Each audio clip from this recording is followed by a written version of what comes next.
Bonjour, chère nation québécoise. La campagne électorale pour les élections générales en octobre prochain est déjà déclarée par le Parti libéral, qui propose que la date du 29 janvier devienne Journée nationale contre l'islamophobie. La nation québécoise comprend donc que le Parti libéral, autant provincial que fédéral, est entièrement au service des groupes religieux immigrants, les plus radicaux, c'est-à-dire ceux qui ne reconnaissent pas de laïcité et qui cherchent à imposer leurs idéologies politiques sous couvert de religion. Pourquoi sous couvert de religion?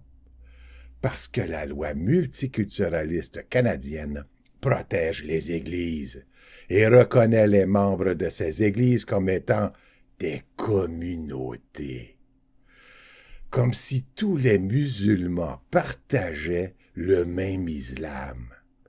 Une faiblesse idéologique dont il faudra profiter, mes amis, car ainsi il faut comprendre que les musulmans de la mosquée de Québec sont de la même communauté que les musulmans de l'État islamiste. Une communauté de terroristes. Et donc, comme vous le voyez, 2018 va être très chaud. Très chaud. Mais cela veut aussi dire que la censure sur les médias sociaux sera encore plus féroce. Facebook est entre les mains de l'État religieux d'Israël, qui est le plus important promoteur et organisateur de l'immigration islamiste en Amérique du Nord. Et YouTube est entre les mains des communistes Antifa de l'ONU, qui eux aussi encouragent cette immigration islamiste. Ces deux médias sociaux ne sont plus du tout adéquats pour diffuser des informations politiques stratégiques dans l'intérêt de la nation québécoise. Une interdiction de publication de 30 jours au milieu d'une élection générale, c'est inacceptable. Mais, heureusement, un nouveau média social est maintenant disponible. Il s'appelle Minds et est contre la censure. Oui, contre la censure. Je m'y suis installé pendant ces 30 jours de blocage Facebook et j'ai fait le tour de ses fonctionnalités remarquables. Minds est en fait une union entre les fonctionnalités de Facebook, YouTube et WordPress.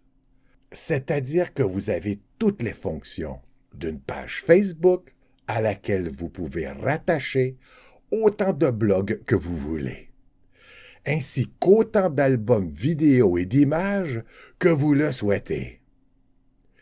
Tout est bien intégré et bien visible sur votre page. Vos visiteurs n'ont pas à chercher où se cachent vos vidéos ou autres publications. Pas besoin de créer des comptes de groupes externes. Vous pouvez les gérer tous sur votre page principale. Et surtout, pas de censure.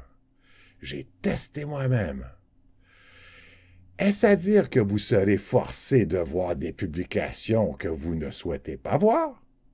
Non. Vous êtes responsable de vos publications et devez donc connaître et suivre les lois de votre pays.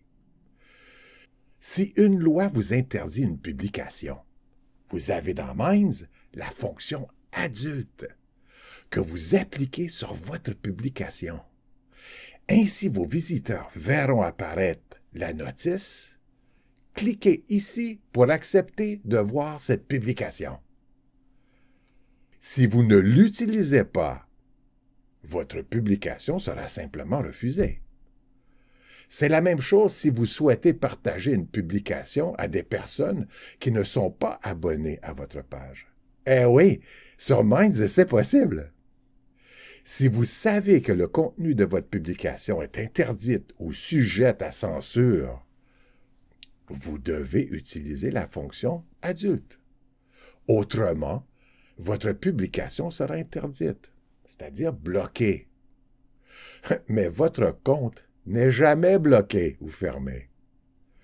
Vous republiez alors en utilisant la fonction « adulte », c'est tout. Ainsi, tout le monde aura contrôle sur ce qu'il veut voir et ne pas voir. Et donc, mes amis, à partir d'aujourd'hui, je ne vais publier sur Facebook et YouTube que des images, vidéos et articles qui sont politiquement corrects. Et puis, je publierai une invitation à venir sur Minds lorsque j'y publie une nouvelle publication politico-incorrecte aux yeux de Facebook. Je dis bien aux yeux de Facebook, car je ne crois pas avoir besoin d'utiliser la fonction adulte sur Minds. Il faut une publication vraiment extrémiste ou pornographique pour se voir obligé par Minds d'utiliser cette fonction. J'ai fait le test.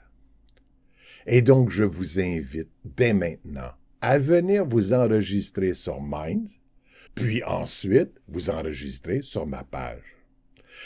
Il vous suffit de taper Goy George dans la barre de recherche du haut et vous verrez mes 2 pages apparaître. Ne vous abonnez qu'à ma page Goy George 01. Vous remarquerez que l'interface de Minds n'est pour l'instant disponible qu'en anglais et espagnol. Minds n'existe que depuis quelques mois et encore en mode bêta. Si vous êtes nombreux à venir me rejoindre, la version francophone viendra encore plus vite. Venez donc me rejoindre et soyez parmi les pionniers du premier réseau social de liberté d'expression. Mort à la censure et à la pensée unique. Une nation québécoise libre.